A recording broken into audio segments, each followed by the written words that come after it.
The number one way to figure out if your agent you're working with really knows what they're talking about, ask them to explain something to you.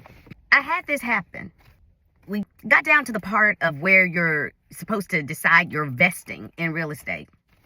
And I'm filling out forms. I noticed that the agent went ahead and she had just automatically checked off joint tenancy. I say, I don't want joint tenancy. She proceeds to tell me, oh, well, that's what everybody does. But that's not how I intend to take title. So then she was stuck. So she says, well, let me call somebody else. They go, oh, hey, you don't want to take it in the trust. I said, why? Oh, because it complicates things. Okay, how does it complicate things was my question. And the response I received was, well, it just does. And I said, you're not able to articulate to me how it complicates things, which means I'm not going to take your advice right now.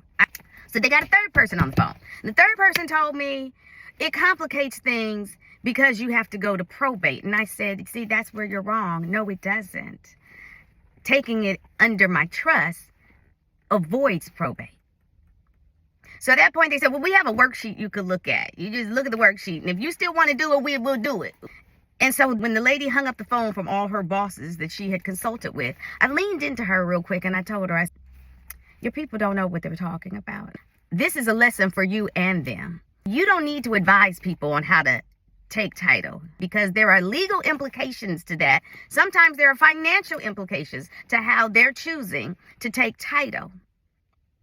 You guys should not be checking off routinely joint tenancy. So if you get somebody who cannot explain something to you and they're just giving you a rote answer all the time, they're giving you the answer that they've been told to give, but they don't understand it and they cannot communicate to you the when, the where, the whys of it, please stop listening.